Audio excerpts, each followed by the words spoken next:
उत्पाद सिपाही मामले में इस वक्त की सबसे बड़ी खबर हम अपने दर्शकों तक पहुंचा रहे हैं। 159 अभ्यर्थियों में से 11 अभ्यर्थियों ने कोर्ट में जमानत के लिए गुहार जो है वो लगाई है। तो इस वक्त की बड़ी खबर हम अपने दर्शकों तक पहुंचा रहे हैं क्योंकि 11 अप्रैल को राजधानी रांची के तमाड़ थाना क्षेत्र में अंडर कंस्ट्रक्शन बिल्डिंग में 159 अभ्यर्थियों को क्वेश्चन पेपर दिए गए थे, उन्हें रटवाए जा रहे थे। क्योंकि झारखंड में 12 तारीख को उत्पाद सिपाही की परीक्षा जो है वो होनी थी, हालांकि परीक्षा हो गई है। जेएसएससी की तरफ से भी प्रेस कॉन्फ्रेंस कर यह बता दिया गया है कि पेपर लीक नहीं हुआ है। हालांकि देखिए 163 अभ्यर्थियों को गिरफ्तार किया गया है, न्यायिक हिरासत में उन्हें होटवार जेल भेज दिया गया था। इसी को लेकर आज हम बातचीत करेंगे। हमारे साथ हमारे सहयोगी राजेश जी है। बातचीत करते हैं कि 11 अभ्यर्थियों ने जमानत के लिए गुहार जो है वो कोर्ट में लगाई है, क्या कुछ अपडेट है?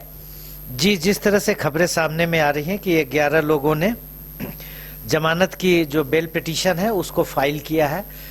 इस मामले में अब ये कानूनी प्रक्रिया के अंतर्गत बहुत लंबी कार्रवाई, जैसा कि आप जानते हैं, कानून की होगी।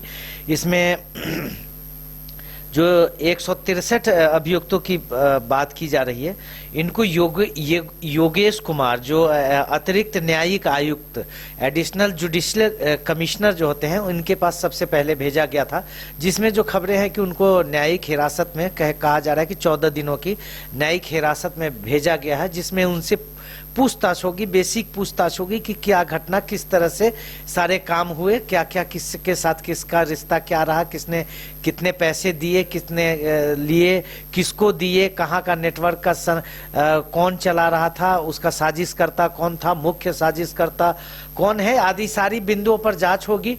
और ये जो अभियुक्त हैं, इनके जो अभ्यर्थी हैं, इनके वकील जो होंगे वो कानूनी सलाह करके ये कोशिश करेंगे कि उनको इस बात पर पक्ष रखा जाए कि हमको ठगा गया, हमें इस बारे में कोई जानकारी नहीं थी, असंलिप्तता की बात कि मेरा इसमें किसी तरह से कोई योगदान नहीं है। इन बातों को आधार रखकर को वो बेल पिटीशन लगाएंगे और कानून इनके जो कदाचार संबंधी जो शिकायत और जो मुकदमों की धारा इन पर जो प्रत्यारोपित होगी, उसके जांच में और आलोक में वो निर्णय करेंगे कि ये जो मामला है इसमें बेल दिया जाए या नहीं दिया जाए। अमूमन जो होगा वो यही होगा कि ये जो निचला अदालत है उसमें इस तरह के मामलों में बेल जल्दी नहीं दिए जाते हैं, क्योंकि सामूहिक कदाचार का मामला है और ये बेल यहाँ पर लोअर कोर्ट में जब रिजेक्ट होगा तब फिर से पुनः इसको जो है वो हाई कोर्ट में इसको पेश किया जाएगा। हाई कोर्ट में इसकी सुनवाई होगी और हाई कोर्ट में भी सारे जो तथ्य हैं, केस डायरीज मंगाए जाएंगे, जो आईओ होंगे, इन्वेस्टिगेशन ऑफिसर्स के बयान होंगे, फर्द बयान दर्ज किया जाएगा और वो सारा मामला के बाद जो है सो उस पर निर्णय जो है वो जज के पास रहेगा।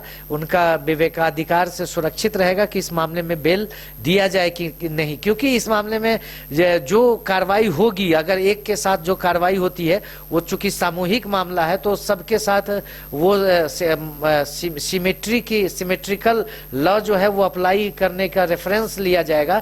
इसलिए जो है ये अभी बेल एप्लीकेशन का कार्य शुरू हुआ है। अभी जो 11 जनों ने फाइल किया है, सभी के वकील, अभी तो बहुत लोगों को इसके बारे में जानकारी नहीं है, बहुत लोगों के घर तक बात नहीं पहुंच पाया है। फिर कई लोग वकील को खोजेंगे और प्रक्रिया को जानेंगे। एफआईआर की कॉपी आएगी और एफआईआर की कॉपी जब तक उपलब्ध नहीं होगी, ऑथेंटिकेटेड कॉपी, तब तक जो धारा लगाया गया है अभियुक्तों के ऊपर उसका काउंटर वकील नहीं लिख पाएंगे एंटीसिपेटरी बेल में। तो ये सब जो है कानूनी प्रक्रिया है, ये एक प्रक्रिया शुरू हुई है, लंबी प्रक्रिया है और इसमें ये देखने वाली बात होगी कि यहाँ से रिजेक्ट होकर के जो हाई कोर्ट में ये जाएगा मामला, तो कितने दिनों में, चूंकि ये स्टूडेंट और अभ्यर्थी है तो क्या इनको कुछ राहत मिल पाए। ग्राउंड क्या बनाया जाएगा राजेश जी?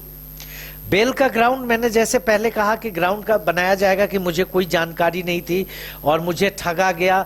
मैं उस स्पॉट पे गया था, वहां मुझे भी बुलाया गया कि प्रश्न पत्र तैयारी कर लो, या फिर मैं कोचिंग ले रहा था। तो ये सिंडिकेटर्स और इनके बीच में जो टिक टैक हुआ होगा कि किस तरह से प्लान ABC के तहत जो बोला जाएगा, तो वही जो डिफेंस में जो लॉयर होंगे वो यही पक्ष रखने की कोशिश करेंगे कि हमारी इसमें संलिप्तता नहीं है, कोई जानकारी नहीं थी, हमने कोई पैसे नहीं दिए और हमें ठग लिया गया, ये आधार बना करके अपनी जो है वो असंलिप्तता को सिद्ध करने की कोशिश किया जाएगा डिफेंस लॉयर की तरफ से। तो देखिए, रांची पुलिस ने एक बड़े ठग गिरोह का पर्दाफाश किया है और ऐसे में 163 अभ्यर्थियों को गिरफ्तार किया गया था। इसके अलावा गिरोह के 5 सदस्यों को भी गिरफ्तार किया गया था। अब इस वक्त की बड़ी खबर सामने आ रही है कि 11 अभ्यर्थियों ने जमानत के लिए कोर्ट में गुहार लगाई है। अब देखने वाली बात होगी कि बेल मिलता है या फिर नहीं मिलता है, या फिर यहां से हाईकोर्ट के लिए मूव किया जाता है। तमाम अपडेट हम अपने दर्शकों तक पहुंचाएंगे। फिलहाल हमें दे इजाजत, नमस्कार।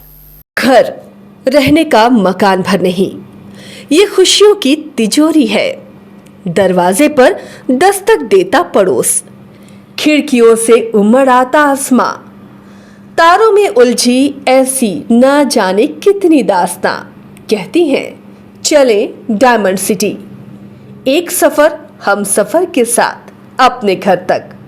Diamond city, life long bonding, 500 से ज्यादा खुशहाल डायमंड परिवार। जल्दी करें, सिर्फ 200 फ्लैट बाकी। आज ही बुक करें अपना आशियाना।